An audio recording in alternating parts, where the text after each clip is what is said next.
Hello everyone, नमस्ते। Welcome to today's episode on profit भाई India YouTube channel. आज 14 March है और बहुत जल्द हम एक third week of world war 3 में घुस रहे हैं। मैं तो डे वन से इसको वर्ल्ड वॉर ही कह रहा हूँ। और आज थोड़ा इस एपिसोड में ना बहुत सारे फैक्टर्स पे बात करेंगे। फर्स्टली, आई होप आपको ये बैकग्राउंड अच्छा लग रहा होगा कि मेरे को एक हमारे सब्सक्राइबर हैं, वेल विशर है, सुनील पवार जी। उन्होंने कमेंट किया कि सर आप डायरेक्ट स्ट्रेट ऑफ हॉर्मुज से बैठ के रिपोर्टिंग कर रहे हो। नहीं भाई, आज के डेट में कौन स्ट्रेट ऑफ हॉर्मुज जाएगा, वो वैसे ही ब्लॉक कर रखा है। अच्छा, यूएस के जो one of those Kotri of Donald Trump, वो जो बंदा है, उसने कहा स्ट्रेट ऑफ हॉर्मुज ब्लॉक नहीं है, वो तो खुला है। लेकिन बस क्या है ना, वहां ईरान मिसाइलें गिरा देता है ना, इसीलिए शिप्स वहां से जा नहीं पाती। ये लोग कौन से लेवल का मैरिजुआना या कौन से लेवल का नशा करते हैं मुझे नहीं पता, लेकिन ऐसी बेतुकी बातें करते हैं ना। The people that are handling geopolitics and world affairs right now, I have never seen such उच्च कोटि के गिरे हुए लोग। Let's put it that way. उच्च कोटि के गिरे हुए लोग मैंने कभी नहीं देखे।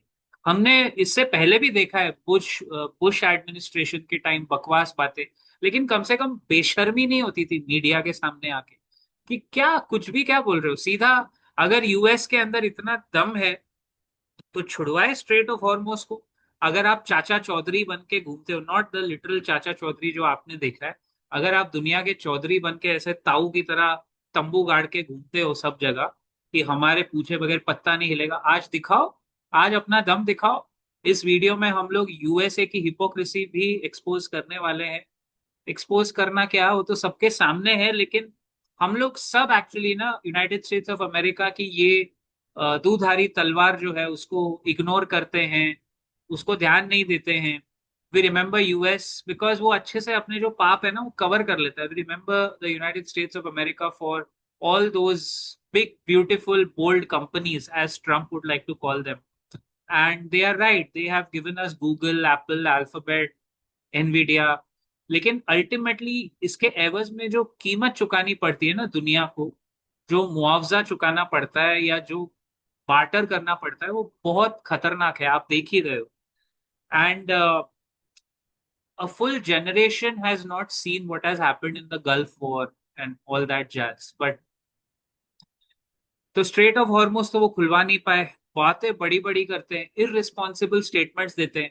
वॉर खुद ने शुरू करवाया, और पिछले एक हफ्ते से जो टोनालिटी दिख रही है उनके स्टेटमेंट्स में कि यूएस बोल रहा है जल्दी खत्म हो जाएगा, और ईरान बोल रहा है जिसने जिस पे वॉर किया गया है वो कह रहे हैं नहीं हमें कोई जल्दी नहीं, हम तो मारते रहेंगे जैसे मार रहे हैं। अजीब बात है यार। पहले कैलकुलेट करते नहीं है, बाद में जब चीजें खुद पे आने लगती है तो यूएस ने एक्चुअली किया क्या है, उनके जो वॉरहेड्स थे, बहुत सारे नेवल वॉरशिप्स थी, उसको दूर ले जाके साउथ कोरिया के वहां खड़ा कर दिया, ये बोल के कि नॉर्थ कोरिया का खतरा भी तो देखना है। चौधरी चौधरी साहब, लेट्स कॉल देम चौधरी साहब फॉर नाउ, चौधरी साहब वैसे। सो और उधर नॉर्थ कोरिया वाला वो हीरो तो बैठा ही है, किम जोंग उन, उसने दो तीन बैलिस्टिक मिसाइल ऐसे जो हवाई फायर, जो हमारे यहाँ नहीं होता है, इधर आप कभी ग्वालियर साइड वगैरह चले जाओ तो कट्टा, देसी कट्टे के जैसे हवाई फायर करते हैं ना, वैसे वो भाई साहब ने तीन चार मिसाइल उठा के सी में फायर कर दिए। I don't know where these people are taking us. मैंने आपसे हमेशा कहा है, विथ ऑल ड्यू रिस्पेक्ट, मैंने अपने लाइफ में बहुत अच्छे बुढ़े लोग भी देखे हैं, God fearing main and women, जो अभी तक बुढ़ापे में सठियाए नहीं है। इसीलिए कहा जाता था 60 के बाद ना रिटायर हो जाओ कम वक्त, क्योंकि तुम लोग ये 75 80 में आके देखो क्या कर रहे हो। सारे बुढ़े लोग दुनिया में पागल हो गए हैं, ये इस तरह के, I mean not a generic statement. Most of the people जो 65 70 प्लस हैं और पावर में हैं, आई करेक्ट माई सेल्फ, वो लगभग सठियाने की उम्र में पागल हो गए हैं और कैसे कैसे कदम उठा रहे हैं। मैं इसमें सबको लाइन में गिनूंगा, सबको, चाहे कोई भी हो। लेकिन इसमें सबसे ज्यादा वायडा जो है, वायडा लिटरली वायडा बोलते हैं उसको, वो है हमारे डोलांड। व्हाट टू से ऑफ दिस गाय यार। और अभी भी कुछ लोग हैं जो उसको डिफेंड करते हैं, फिर मैं उनको क्यों ब्लेम करूं। मैं अपने देश में ही देखता हूँ कि बेहुदा चीजों को लोग कैसे डिफेंड करते हैं, ये सोच के, और अपने रिश्ते तोड़ देते हैं। इंडिया में आज ऐसा सवाल आ गया कि पॉलिटिकल ओपिनियन अगर आपका मैच ना करे तो व्हाट्सएप ग्रुप पे आपको एक तरह से एलियनेट या दरकिनार कर दिया जाता है। मैं एक ही चीज कहूंगा, पॉलिटिशियंस के ऊपर ना अपने फ्रेंडशिप्स और रिश्ते मत तोड़ो। Learn to take a nuance and educated view. या तो व्यू मत रखो, दो ही मत। अगर आपको लगता है ना ये नहीं समझ पाएगा, किसी ने काफी सही कहा था कि आप सबसे अग्री करते बैठो, इग्नोरेंस इज ब्लिस। क्यों अपना व्यू देके आप अपने रिश्ते नाते तोड़ते हो? लेकिन टाइम ही ऐसा आ गया है ना, क्या करें। अब कब ये वॉर खत्म होगा, कब नॉर्मल सी आएगी? मुझे तो एक पैटर्न बहुत ठीक ठाक लग रहा है। देखिए, इस वीडियो में, आज के एपिसोड में हम लोग थोड़ा ना फिलोसॉफिकल लेवल पे बात करेंगे, बिकॉज मार्केट्स अल्टीमेटली है क्या? Markets are sentiment. मार्केट्स चलाते हैं सेंटिमेंट। सेंटिमेंट अगर नेगेटिव होगा, कोई माई का लाल मार्केट दुनिया में चल नहीं सकता। आप कितने ही अच्छे क्वार्टरली रिजल्ट्स दे दो, कितना ही अच्छा वैल्यूएशन दे दो, मार्केट चल नहीं सकता। तो सेंटिमेंट पे बात करेंगे। स्पीकिंग ऑफ वैल्यूएशंस, निफ्टी का वैल्यूएशन बहुत एक्साइटिंग हो गया है। मार्केट की बात अगर क्विकली राउंड ऑफ करें, हमारे मेंबर सेक्शन में एक बार आप जरूर चेक कीजिए। निफ्टी का जो पी रेशियो है वो 18.5 के करीब आ रहा है, विच इज बॉटम बनने का ही लेवल है। 23,100 पे आके हम खड़े हो गए। यहां से 500-600 पॉइंट की गिरावट दिखती है मुझे, मैक्सिमम 1000 पॉइंट्स, और चढ़ान ज्यादा दिखती है। लेकिन, किंतु परंतु बंधु, चढ़ान ज्यादा दिखती है, लेकिन द पॉइंट इज, हो सकता है कि निफ्टी काफी टाइम तक परफॉर्म ना करे, ऊपर जाए, लेकिन 24,500 पे अटक गया, 24,000 पे अटक गया। 3 महीने सर वहां वेस्ट हो गए। फिर 24,500 पे आके 6 महीने वहां लुढ़क गए। है ऑन द अपस्विंग, बिकॉज यहां से डाउनसाइड कम है, अपसाइड बहुत अच्छा है। एटलीस्ट स्टिल 27,500 अपसाइड दिखता है। तो 23,100 से अगर हम 27,500 का वो जर्नी तय करें, तो वो जर्नी एकदम धड़ाम से तो नहीं दिखता, बट हाँ, मेरा अभी भी वही व्यू है। साल के अंततः अगर ये वॉर खत्म हो गया, तो हम जल्दी ही वहां पहुंचेंगे। अगर ये वॉर प्रोलॉन्ग भी हो गया ना, लेकिन वो स्ट्रेट ऑफ हॉर्मुज इंडिया के लिए अगर खुल गया, जो मैं, कंफ्लिक्टिंग रिपोर्ट्स अब तक कंफर्म नहीं है, सुन रहा हूं कि खुल गया है। एक्चुअली क्या है, वो स्ट्रेट ऑफ हॉर्मुज से इंडियन शिप्स पास हुए हैं, कुछ ऑयल टैंकर्स पास हुए हैं, कुछ कुछ जुगाड़ करके, जुगाड़ू तो हम लोग हैं ही, वो पास किए गए हैं। लेकिन अब तक ऐसे कोई ऑफिशियली स्टेटमेंट मुझे नहीं लगता आया है कि इंडिया के लिए फ्री पैसेज, जैसे चाइना के लिए आया था ना, ईरान का। क्योंकि चाइना से उनको भी ऑयल चाहिए ईरान को अपनी इकोनॉमी चलाने के लिए। सॉरी, चाइना को ईरान को भी ऑयल बेचना है। मैं क्या बोल रहा हूँ, देखो, ये बुढ़े लोग का असर ही इतना गंदा होता है। China needs Iran oil. Venezuela के बाद Iran is one of the biggest oil suppliers to China, और भी देशों से लेता है, लेकिन ईरान काफी हद तक ऑयल चाइना को देता है। उससे ईरान को पैसे मिलते हैं, उससे उनकी इकोनॉमी जो बची कुची है वो चलती है। तो अपने खुद के सेल्फ गोल के लिए, सेल्फ इंटरेस्ट के लिए, ईरान ने straight of Hormuz Chinese vessels के आवागमन के लिए शुरू रखा है। अब उसमें मुझे लग रहा है, जैसे मैंने कल भी आपको अपने शॉर्ट वीडियो में बताया था, रशिया और इंडिया कहीं ना कहीं, रशिया का तो इससे कोई लेना देना है नहीं, उनके पास तो दुनिया भर का natural gas resources, fresh water resources, oil and gas resources, natural reserves, minerals, they are very blessed with all kinds of minerals, everything. Russia is one country की, अगर कोई वहां पैदा होगा तो बस उसको डेमोक्रेसी नहीं मिलेगी, अपनी आवाज रखने की जगह नहीं मिलेगी, पुतिन को जी हजूरी करना पड़ेगा। बट उनके पास सब कुछ है। उनके पास सब कुछ है, इसीलिए लिटरली सब कुछ है in terms of minerals, resources, they can survive for decades. So they are blessed. God has really blessed them. They are powerful also. Nuclear warheads America से ज्यादा आज भी रशिया के पास है, कुछ चुनिंदा नंबर से ज्यादा है, बट ज्यादा है। इसीलिए रशिया पे कोई कमबख्त अटैक नहीं करता। और हेनरी किसिंजर की बात मैं आपको बार बार याद दिलाऊंगा, अमेरिका के साथ दुश्मनी उतनी महंगी नहीं पड़ेगी जितनी दोस्ती महंगी पड़ती है। आज सारे गल्फ नेशंस ने ये बात देख ली है। रशिया और चाइना का क्या कर लिया अमेरिका? अमेरिका क्या कहता था, क्या हो तुम, कहाँ है वो छोकरा, किधर है? क्या उखाड़ लिया अमेरिका ने? रशिया और चाइना का क्या कर लिया? सबसे बड़े दुश्मन, सबसे बड़े दुश्मन। आज चाइना बराबर अपनी इकोनॉमी ग्रो कर गया, रशिया ने पूरा एक वॉर चला लिया यूक्रेन में, 4 साल उसको खींचा। But coming back to the markets की बात खत्म करेंगे कि मार्केट्स में अपसाइड ज्यादा है। 23,100 से 27,500 अगर मैं देखूं तो 20% अपसाइड दिखती है, लेकिन वो हौले हौले आएगा, टाइम करेक्शन के साथ आएगा। क्योंकि अभी जैसे जैसे मार्केट ऊपर जाएगा ना, हर लेवल पे आपको रेजिस्टेंस है। जो लोग फंसे हुए हैं 24,500 के लेवल पे, उनके स्टॉक्स मतलब फंसे हुए। When I speak of Nifty, I speak of the broader market. तो सपोज निफ्टी 24,500 तक लुढ़कते लुढ़कते ऊपर की तरफ पहुंच गया धक्का मार के, है, कुछ तो न्यूज आ गई, स्ट्रेट ऑफ हॉर्मुज खुल गया है, इंडिया को एलपीजी मिल रहा है वापस, कोई दिक्कत नहीं है, ऐसा कुछ आ गया और थोड़ा पहुंच गया, वहां से वापस गिरावट आ गई 500 पॉइंट की। ये होगा, ये होगा, ये डिनाई नहीं कर सकते आप। 23,100 से 24,000 पहुंचे, साइकोलॉजिकली प्रेशर आया, सेल ऑन राइज, फिर पटक गया नीचे, फिर 24,500 गए, फिर 200 पॉइंट पटक दिया। तो be prepared for volatility, but for SIP investors, time, best time, amazing time to continue your SIP. In fact, step it up and take advantage of the lower rates. भाई, ये 23,000 का लेवल थोड़ी ना आपको बार बार मिलेगा, ये 1-2 साल में एक बार आया है, बिकॉज बहुत गिरावट हुई। एंड आई सल्यूट, अप्रिशिएट, नमन टू द निफ्टी।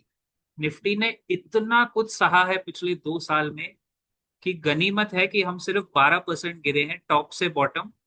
अब तक बॉटम बना नहीं है, लेकिन एग्जैक्ट बॉटम पकड़ने हम लोग नहीं जा सकते। Nobody can catch the exact bottom. तो आपको कहीं ना कहीं वो बोलते हैं ना, हथौड़ा मारना ही पड़ेगा, right? So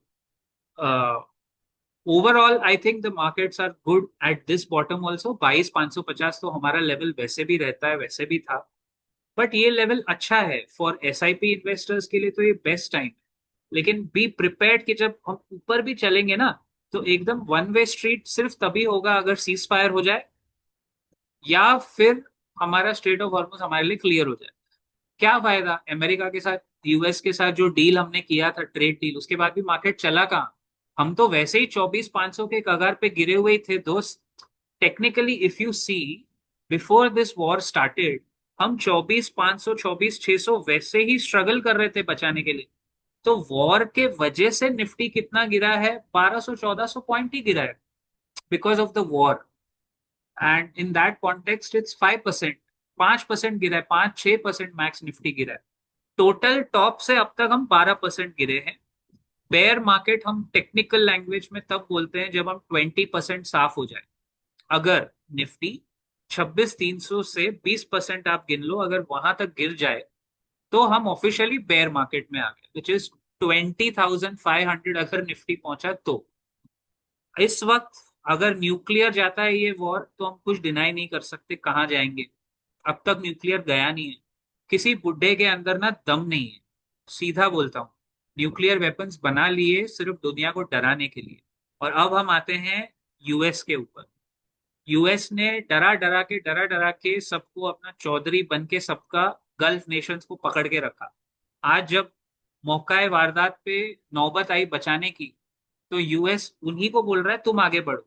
and I appreciate the strategy of these GCC countries. अच्छा है, अब तक किसी भी GCC कंट्री ने ईरान पे अटैक नहीं किया, चाहे तो वो कर सकते हैं ना। आप भी सोच रहे हैं ना यार, ये दुबई इतनी मार, इतनी थपड़े पड़ रही, क्यों ले रहा है ये? क्योंकि गाइस, अगर एक बार ये सब झुंड में चलते हैं, GCC कंट्रीज हमेशा, गल्फ कोऑपरेशन काउंसिल है ना, तो साथ में चलते हैं। अगर किसी एक ने अटैक किया तो सब चढ़ जाएंगे, राइट? अकेला UAE तो करेगा नहीं, उनके पास घंटा वेपन्स है भी नहीं अटैक करने के लिए। लेकिन अगर किया भी तो वो सब साथ में चढ़ जाएंगे। फिर क्या होगा? अमेरिका वही चाल चलेगा जो वो पिछले 100 साल से चलता आ रहा है। तुम लोग आपस में लड़ मर लो, वो सारे GCC कंट्रीज को US अपने हथियार सप्लाई करेगा, और पीछे से अपने देश में कुंड में बैठ के वॉर आराम से देखेगा टीवी पे, लाइक नेटफ्लिक्स वेब सीरीज वो लोग लिटरली देखेंगे। ये US का कच्चा चिट्ठा है। यही काम वो लोग पिछले, यू नो 100 साल, सेकेंड वर्ल्ड वॉर टाइम से, मतलब 75, 75-80 ईयर्स से तो यही काम कर रहा है। दो देशों को आपस में लड़ाओ, बीच में चौधरी बन के खड़े रहो, पहले एक को सपोर्ट करो, दूसरे को लड़वा दो, पीछे से आर्म्स दे दो जैसे उन्होंने यूक्रेन को दिए। और नंबर वन, या तो लड़ाई खींचते रहो, सालों साल पीढ़ी दर पीढ़ी लड़ाई खींचते रहो, या फिर वो लड़ाई ऐसे जितवाओ अपने काउंटर पार्टी को कि उसका एनिमी इस तरह डर जाए कि आपको तेल बेचने लगे। Ultimately this whole facade is about oil, crude oil. Iran से उनको चाहिए, ईरान का जो क्रूड अब तक मार्केट में यूएस ने ब्लॉक कर रखा था। बाय द वे, इंडिया ने 2019 में यूएस के कहने पे ईरान से क्रूड लेना बंद किया। ट्रम्प 1.2, पहली सरकार ट्रम्प की, उसमें। नहीं तो ईरान हमें सबसे बेस्ट डील देता था। ईरान हमें क्रूड भी देता था जो हमारे लिए कारगर था, जैसे रशिया अब दे रहा है इतने टाइम से। और आईएनआर में पेमेंट लेता था। Iran use to take payment in INR, तो उस वजह से इंडिया को डॉलर में पेमेंट नहीं करनी पड़ती थी और हमारी काफी हद तक करेंसी बच जाती थी। 2014 का मैंने ये एनालिसिस किया था जब मैं ये सब जियो पॉलिटिक्स और इंटरनेशनल बिजनेस सब्जेक्ट्स पढ़ाता था मैनेजमेंट बी स्कूल्स में। मतलब बहुत हम लोग जब मैं विजिटिंग फैकल्टी था तो एक एक दिन में 8-8 9 9 घंटे, 3 लेक्चर 3 3 घंटे की लेता था। और मेरे सब्जेक्ट्स यही थे, international business, international finance, equity markets, यही सब पढ़ाता था। 2023 तक साइड में मैं पढ़ाता रहता था। तो उस टाइम एनीवे, उस टाइम हमने कैलकुलेशन उस जमाने में किया था 2014 में, जब ईरान से India buys oil from 4 5 countries, Saudi, Iran, use to Saudi, Iran, Russia, अभी यूएस से, थोड़ा यहाँ से थोड़ा वहां से लेके हम पूरी पूर्ति करते हैं। बट ईरान से उस वक्त हम काफी 20% तक लेते थे। और ईरान हमें अलाउ करता था आप आईएनआर में दे दो, which is good for us. नहीं तो अगर हम वही आईएनआर को डॉलर में कन्वर्ट करें, हमारे गवर्नमेंट का एक्स चेकर 50,000 करोड़ रुपया सिर्फ खर्चा करता है करेंसी कन्वर्जन। ये उस टाइम का नंबर था, सोचो अभी कितना हो। तो ये सब हमने गिव अप किया यूएस के लिए। वी आर, हम तो इतना प्यार में है अमेरिका के जब से ट्रम्प आया है कि हमने सब कुछ दांव पे लगा दिया। देखिए, इसमें मोदी सरकार, पहले की सरकार, ये वाली बात नहीं है। देश की बात हो रही है। सरकारें पहले भी थी, सरकारें ये भी है, सरकारें आगे भी आएंगी।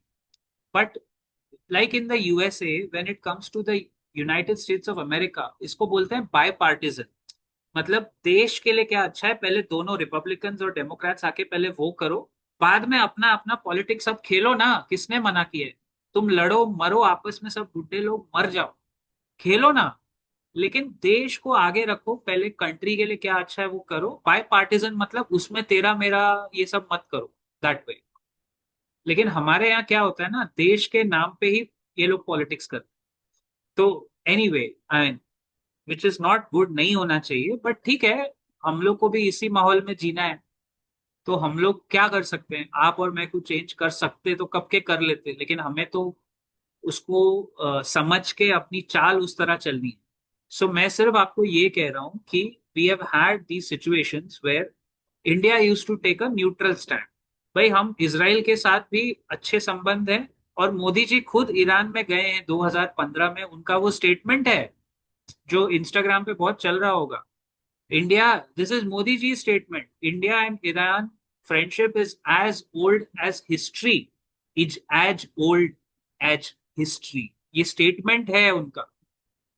फिर धीरे धीरे धीरे धीरे यूएस के इन्फ्लुएंस में हम लोग अलग हो गए। अच्छा, बराक ओबामा ने बहुत अच्छे गलत सब काम सबने किए होंगे, लेकिन ईरान के साथ 2015 में Obama had signed a deal which was called the nuclear deal 2015 में, जिसमें ईरान को ये टेबल पे लाके दस्तखत करवाए गए थे कि हम, यानी Iran will not use its nuclear program for harmful purposes.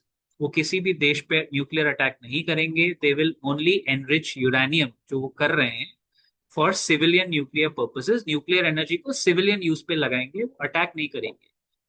Trump ने 2016 में आके, आई थिंक 2018, 2 साल बाद सबसे पहले ये डील स्क्रैप कर दी क्योंकि ये ओबामा की थी। तो यूएस में भी ट्रंप के राज में ट्रंप के राज में यूएस में भी पॉलिटिक्स, देश हित से ऊपर उसने अपनी पॉलिटिक्स को रखा है। सेम जो इंडिया में ये लोग अरसों से करते आए हैं। और ये एप्स्टीन फाइल्स के बाद ये प्रूव हो गया कि इंडिया में कुछ इंपॉर्टेंट लोगों को, वीवीआईपीस को बचाने के लिए पूरे देश को आगे करके पूरा जियो पॉलिटिकल हमारी स्ट्रैटेजी, हमारा फॉरेन पॉलिसी उस हिसाब से डिक्टेट हो रहा है। कि अडानी को कहाँ फायदा होगा, अडानी के कॉन्ट्रैक्ट्स कहाँ हैं, अडानी साहब का यूएस में क्या चक्कर है। These guys have got dirt. The US and Israel, they've got dirt on everybody. इसीलिए हमारा देश उनके सामने, लिटरली हमारे प्रधानमंत्री उनके सामने जाके मतलब डील क्या करके आए वो आप ही देख रहे हो। अगर सिर्फ पीएम इसराइल के उस विजिट पे नहीं गए होते, किसी को पता नहीं था वॉर शुरू होने वाला है। वैसे आपको क्या लगता है, पीएम को पता था? मैं तो मतलब भक्तों की ये वाणी सुनता हूँ कि प्रधानमंत्री जी को पता था, यूएस और इसराइल ने वॉर रुकवा दिया क्योंकि पीएम इसराइल में थे, और जैसे ही वो वापस आए अगले दिन से उन्होंने वॉर शुरू कर दिया। Do you think this theory has metal? I am not sure. मैं किसी को सही गलत नहीं बोलूंगा, मैं सिर्फ ये बोलूंगा आज जो हमारे देश में दिक्कत हो रही है वो अवॉइड हो सकती थी अगर हम न्यूट्रल रहते, जैसे हम पहले रहते थे। इससे भी ले लो, उसके साथ भी खड़े हो जाओ। आज हम ब्रिक्स में हैं, Brazil, Russia, India, China, South Africa, oldest alliance. आपको पता है ब्रिक्स में ईरान भी है। And this year India is suppose to be the chair of BRICS, chairperson for BRICS, जो हमारे पास आए। कितने मतलब हास्यास्पद बात है ये, हंसने की बात। और ईरान से जब हमको रियलाइज हुआ हमारी सरकार को कि ये स्ट्रेट ऑफ हॉर्मुज तो बड़ा पॉलिटिकल मुद्दा बनता जा रहा है, तब जाके प्रधानमंत्री ने के ईरान के प्रेसिडेंट को फोन किया, बात की कि चल ना थोड़ा अभी निकलने देना हमारे, अरे बाबा निकले देना, शिप्स को निकलने दो ना जरा, हमारा भी इधर नुकसान हो रहा है ना, क्या करेगा। अभी उसने क्या बात की वो तो मुझे नहीं पता, लेकिन ईरान के प्रेसिडेंट ने वो ट्वीट नहीं किया ऑफिशियली। जब बातचीत होती है बिटवीन हेड्स ऑफ स्टेट ना ट्वीट करते, प्रधानमंत्री जी ने तो मस्त पर्शियन में कर दिया ट्वीट, बाकायदा उनके ही लैंग्वेज में ट्वीट किया है। लेकिन वो ईरान के प्रेसिडेंट ने ट्वीट नहीं किया, एक्टिंग प्रेसिडेंट। मैं सुप्रीम लीडर की बात नहीं कर रहा हूँ, उनका एक एक्टिंग प्रेसिडेंट है जो फिलहाल सबसे कोऑर्डिनेट कर रहा है, सबसे बात कर रहा है। उसने ट्वीट नहीं किया कि हमारे इंडिया के प्रधानमंत्री से बात हुई, ऑफिशियली रिकॉग्नाइज नहीं किया गया उस चीज को। अब बात हुई है नहीं हुई है we don't know, but we will trust our PM on this point की बात तो कर ली होगी। बात करने में क्या, बातें करने का तो उनको बहुत शौक है। उन्होंने तो ये भी कहा था कि जब वो चाय बेचते थे तो वो गटर से एक बर्तन उल्टा करके उसमें छेद करके उसमें से नाली में से गैस निकाल के, गटर के नाले में से गैस पता नहीं कैसे निकाल के सिंपल टेक्नोलॉजी यूज करते थे, ऐसा भी उन्होंने कहा था। इसीलिए मैं बोलता हूँ कभी भी अपनी बोली हुई बात ऐसे ओपन फोरम पे बोलते बोलते हो कोई, तो वो आपको बैक बाइट करने आए, इसलिए सच बोलो और खुला बोलो, बिंदास मुंहफट होके बोलो। तो इंडिया की फॉरेन पॉलिसी अभी इस वक्त दो राय पे खड़ी हुई है। हम ऑफिशियली इसराइल के साथ हैं। आज ईरान हमें चोक कर रहा है थ्रू स्ट्रेट ऑफ हॉर्मुज, बाकी कंट्रीज को भी कर रहा है, बट हमें ज्यादा असर हो रहा है। भाई कनाडा को क्या फर्क पड़ेगा, नहीं पड़ रहा है, उनके पास रिजर्व्स है। इंडिया के पास 2 महीने तक के स्ट्रेटेजिक ऑयल रिजर्व्स हैं जो हमने बनाए हैं। लेकिन अगर हम पहले की तरह सबसे थोड़ा थोड़ा ऑयल लेते, रशिया ने हमें हमेशा हेल्प किया है और हमने ये यूएस डील साइन करने के चक्कर में रशिया को थोड़ा निग्लेक्ट किया। अब रशिया हमें ऑयल दे रहा है, बट वो मार्केट रेट पे दे रहा है। वो भी भाई व्यापारी, धंधो धंधो पहले पहले धंधा आएगा ना। जब मार्केट में ऑयल का हाहाकार मचा है तो रशिया ने मार्केट रेट पे ऑयल देना शुरू किया। पहले इंडिया को डिस्काउंट पे देता था बिकॉज हम उसके साथ खड़े थे, वहां तक नीति सही चल रही थी। जब तक ये रशिया यूक्रेन वॉर हुआ, जिस तरह हमने इंटरनेशनल मीडिया को डिफाई करके रशिया के साथ हम खड़े हुए थे ना, वो बिल्कुल सही था। Even Modi ji and his government deserves some ovation for that. जब से ये कमबैक ट्रम्प वापस आया, क्योंकि उस टाइम बाइडन की सरकार थी और बाइडन की सरकार यूएस में बड़ी वीक थी, वो किसी को आंख नहीं दिखा सकती थी। जब से ये ट्रम्प वापस आया तब से मैं देख रहा हूं ये लोग एकदम नतमस्तक हो गए, because there is some dirt about these guys which Trump knows, which Israel knows, which is there in Epstein files, which will come out eventually। और यही पूरा चक्कर है जिसके वजह से अडानी के ऊपर न्यूयॉर्क में केस हुआ, अडानी को वहां जो भी अभी लीगल रिकोर्स करना पड़ रहा है, जो भी हो रहा है, ये सब मिले हुआ चक्कर वही है। लेकिन उसमें सफर तो हमारा देश ही कर रहा है ना दोस्त। कभी भी आप याद रखो, हमें रशिया को नहीं खोना चाहिए, because Russia has stood by India when India had nothing. Israel has also stood by India in Kargil war, मैं मानता हूं। लेकिन तब हम ईरान को भी छोड़े नहीं थे। आज हकीकत यह है कि ब्रिक्स का वजूद क्या रह गया। ब्रिक्स में इंडिया क्या किस लेवल से चेयरमैन बन के, चौधरी बन के बैठे, क्योंकि उसमें ईरान भी है, उसमें सऊदी अरेबिया भी है, by the way it's become a funny mess kind of a thing.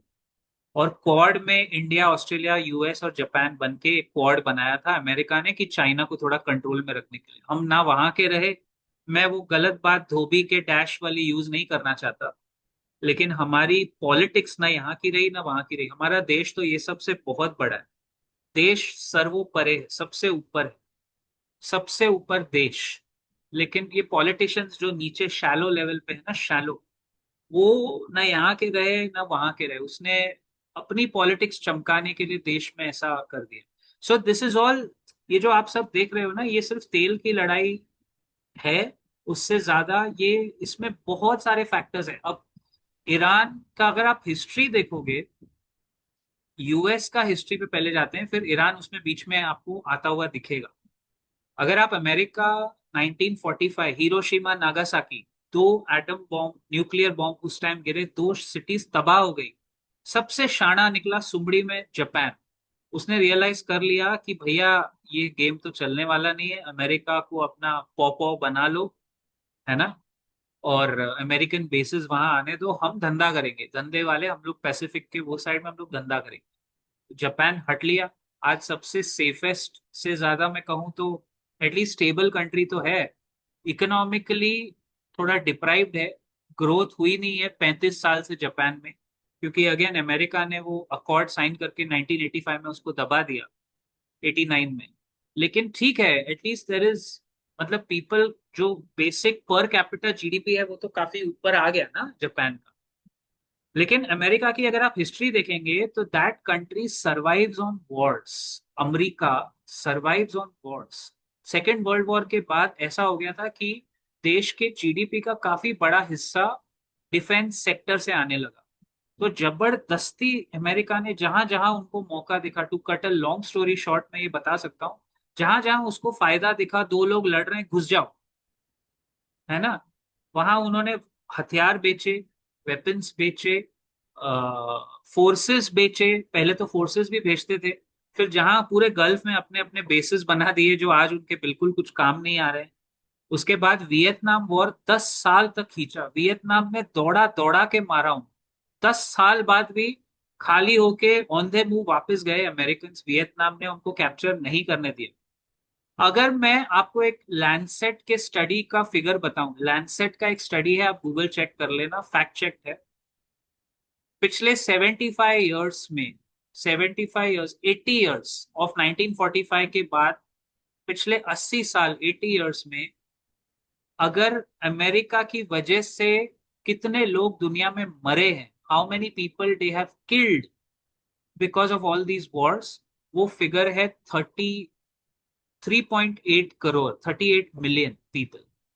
3.8 crore, almost 4 crore लोग, और ये तो सरकारी आंकड़े हैं, आई एम श्योर इससे ज्यादा ही होगा। 4 करोड़ दुनिया की आबादी अमेरिका ने डायरेक्टली या इनडायरेक्टली मरवाई है। जैसे अभी ईरान में वो स्कूल के बच्चियों पे अटैक करने का क्या मतलब था? एआई के जमाने में आपको इतना तो पता है ना कहाँ क्या चीज है, आप लोग इतना प्रिसिजन स्ट्राइक करते हो। उनके सुप्रीम लीडर को बिल्डिंग के अंदर तक आपका मार देता है इसराइल का वो मिसाइल जो भी था। तो ऐसे अगर आप निर्दोष जाने गिनो तो वो 4 करोड़, 4 करोड़ लोगों का लहू खून उस कंट्री के सर पे, हम लोग सब इंक्लूडिंग मी ना। क्या होता है ना, जब अच्छा टाइम चल रहा होता है अमेरिका का, हमें बिजनेस साइड दिखता है, हमें स्टार्टअप्स दिखते हैं, हमें हमारे सारे एप्स तो अमेरिकन मेड ही हैं, तो हमें वो दिखता है, तो हम बहुत स्टूपिड बन के कन्वीनियंटली ये सब चीजें इग्नोर करते हैं। और फिर अमेरिका कहीं वॉर शुरू कर देता है। Vietnam war 1960s and 70s में उन्होंने 10 साल तक खींचा, सिर्फ अपने देश का जीडीपी चलाने के लिए। सारी बेस्ट डिफेंस कंपनीज वहां की है, डिफेंस के एयरक्राफ्ट वहां से आते हैं। लेकिन आज वो किस काम के?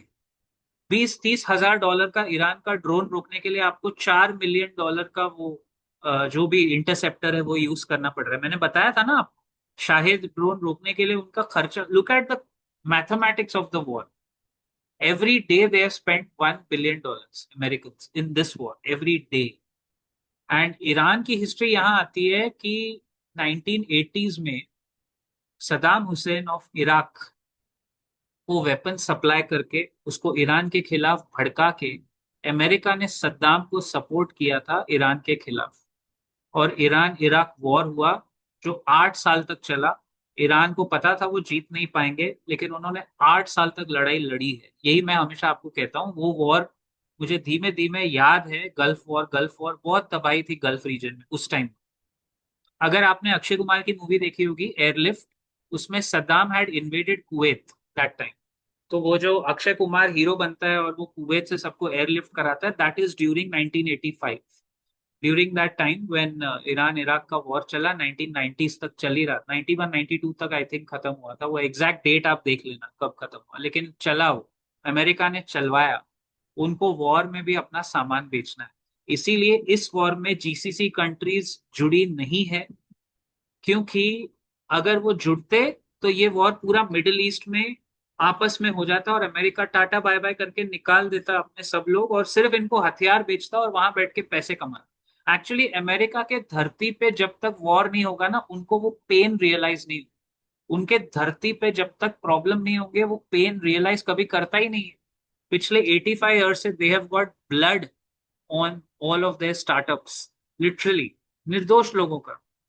तो ये बांग्लादेश में रेजिम चेंज कराना, नेपाल में स्टूडेंट अनरेस्ट करा लेना, श्रीलंका में क्राइसिस कराना, ये सब आपको क्या लगता है इसके पीछे कौन है? कौन होगा इसके पीछे? उनकी एजेंसीज हैं, सीआईए और दूसरी एजेंसीज हैं जो फंडिंग करके लोगों को भड़काते हैं पैसे देके, क्योंकि कहीं ना कहीं इनको डिस्टेबलाइज करना है इस रीजन को। अब एक चक्कर है, जो इसराइल और जो ये जूइश लॉबी है यूएस में, ये बहुत स्ट्रांग है, बहुत स्ट्रांग है। मैंने न्यूयॉर्क में देखा है, जब मैं पहले कुछ महीने वहां रहा हुआ था न्यूयॉर्क में। इवन एट यूनिवर्सिटी लेवल सारे असिस्टेंट प्रोफेसर्स वगैरह वगैरह, जूइश लॉबी रिपब्लिकन्स के पीछे ऐसे चाबी मारने में बहुत एक्सपर्ट है, और उनकी लॉबी बड़ी स्ट्रांग है अमेरिका में। तो इस वक्त अमेरिका की जो फॉरेन पॉलिसी है वो पूरी जूइश ड्रिवन है। ये लॉबी ही एक तरह से उस पॉलिसी को चलाती है, और इसीलिए आपने देखा इसराइल के कहने पे ये लोग इस वॉर में घुस गए। And such a horrible statement made by Netanyahu of Israel, I have been waiting for this war for 40 years, he said. मतलब ये लोग 5वीं सदी में जी रहे हैं यार, सब बुढ़े। 5वीं सदी, 5th century बीसी में जी रहे हैं ये लोग, और आज एआई के साथ वॉर कर रहे हैं। आप रियलाइज करो, ये लोग जो दुनिया छोड़ के जाएंगे नेक्स्ट जनरेशन के लिए, जो जेन जी और जेन अल्फा के लिए, वो दुनिया कितनी खतरनाक छोड़ के जा रहे हैं। ये तो मर जाएंगे 5-10 साल में, एक पाँव कब्र में है, एक पाँव केले के छिलके पे, सारे बुड्ढों का। ये कुछ 5-10 साल में मर जाएंगे, फिर इनके लिए हम लोग शोक दिवस भी मनाएंगे फॉर गॉड सेक। लेकिन क्या दुनिया ये लोग छोड़ के जा रहे हैं। पैदा हुए 1945-50 में, हिरोशिमा नागासाकी के टाइम सब पैदा हुए, और आज 2025-26 में अपने जमाने के टेक्निक लगा के वही मिसाइल, वही बैलिस्टिक, वही वॉरफेयर कर रहे हैं। न्यूक्लियर का बटन दबाने का दम है नहीं, क्योंकि पता है पूरी दुनिया बर्बाद हो जाएगी। जल्दी मरना नहीं चाहते, खेलना भी चाहते हैं, और ये भी कहना चाहते हैं कि हमारे हिसाब से तुम चलो। ये पूरी दुनिया एक्चुअली इस वक्त ये बुड्ढों के चक्कर में परेशान हो गई है। इसीलिए जिसने भी ये रूल बनाया 60 पे रिटायर हो जाओ, एटलीस्ट इंपॉर्टेंट पोजीशन वाले रिटायर हो जाओ, बिल्कुल सही है। सठियाने के पहले रिटायर हो जाना बेटर है। कम से कम इज्जत से मरोगे, और कुछ कम लोगों को लेके मरोगे। अभी तो ये लोग सारी दुनिया को लेके ऐसे निकलते जा रहे हैं। किसने कहा था ईरान पे अटैक करो? किसने इनको भड़काया? इसराइल। ये पूरे मामले को पीछे से चाबी मारने का काम, यूएस को लेके घुसना। Trump was one person that he could convince कि ये वॉर करना है। I am sure Israel must have tried it with Biden, with Bush earlier, but they didn't. In fact Bush did attack Iraq, और उसके पीछे भी ये नेतन्याहू तभी गवर्नमेंट सर्विस में था, इसराइल में प्राइम मिनिस्टर नहीं था, लेकिन उन्होंने वो काम भी किया है। तो उनकी लॉबी सोचो कितनी स्ट्रांग होएगी। अब एक चीज आप देखो, ये वॉर से जो घर टूटेंगे, जो बेचारे अनाथ लोग होंगे, उनकी next generation of, I don't want to use that word, लेकिन जो next generation of troublemakers निकलेंगे वो यहीं से निकलेंगे। फिर वो आगे के जनरेशन को परेशान करेंगे। मतलब प्यार से, शांति से, मार्केट में धंधो पानी करके अपना धंधा संभाल के किसी को जीना ही नहीं है, खाली बस एक दूसरे को मारते रहो। क्यों मारना है यार? मतलब शांति से जियो, वीकेंड मनाओ, रहो अच्छे से। एट अ स्पिरिचुअल लेवल कोई सोचता ही नहीं है। क्या हमारा स्कूलिंग हुआ, ये बुढ़े लोग का स्कूलिंग क्या हुआ, क्या इनका कॉलेज हुआ? किस हक से ये जनरेशन, न्यू जनरेशन को ऐसे टोकती है? कोई हक नहीं है इनको टोक, पूरी जमात को कोई हक ही नहीं है कि हम, हमें कोई हक नहीं हम यंग जनरेशन को टोके, क्योंकि जो दुनिया आप देखे जा रहे हो ना, वो कैटेस्ट्रोफिक है। You are literally dragging, you have drag the world into world war 3। और अब डोनाल्ड को समझ में नहीं आ रहा है इसमें से निकलूं कैसे मैं बाहर। लिटरली कोई प्लान भी था नहीं, और निकलूं कैसे? एनीवे, रशिया सब में शाना निकला। सबसे खुश बैठा है पुतिन, क्योंकि उसके लिए डिप्लोमेटिक विक्ट्री हो गई। आपने सोचा था ऐसा टाइम आएगा जब अमेरिका रशिया को बोलेगा कि तुम इंडिया को तेल बेचो, और इंडिया को अलाउ करेगा, अलाउ कि हाँ तुम ले लो रशिया से, मैं अमेरिका चाचा चौधरी मैं अलाउ कर रहा हूँ। रशिया के लिए तो विक्ट्री हो गई ना, उनको तो महंगे रेट पे तेल बेचने का मौका मिल गया। They know India needs oil by hook और क्रुक, और हमारा तो पूरा ट्रेडिंग पार्टनर रहा है रशिया। हमने रशिया के साथ भी कंफर्ट खो दिया, और यहाँ इसराइल के साथ खड़े होके यहाँ भी हमें कुछ खास फायदा तो अब तक दिख नहीं रहा है। और ईरान जिसके साथ हमें सिर्फ एक न्यूट्रल, बोलते हैं ना, लाइफ में हमेशा सेंटर, मैं बोलता हूँ ना, आप न्यूट्रल रहने में बहुत फायदा है। कैसे? कि आप दोनों तरफ के ब्रिजेस बर्न नहीं करते हो, जो सही है, जो बीच में है उसके साथ आगे चलते हो, और अपने देश को एक इमेज लेके चलते हो कि ठीक है, हम नहीं चाहते वॉर हो, आप लोग पहले वॉर बंद करो फिर हम बात करेंगे। स्पेन, छोटी सी कंट्री है स्पेन, स्पेन ने ट्रम्प के आगे झुकने से मना कर दिया। Of course they must not be, पता नहीं इंडिया की मजबूरी है स्पेन की नहीं है, लेकिन उनके प्रेसिडेंट ने, जो भी उनके हेड ऑफ स्टेट है, उन्होंने क्लियरली बोल दिया कि हम नहीं सपोर्ट करते इस वॉर, और ट्रम्प फिर उसके खिलाफ भी बकवास किए जा रहा है।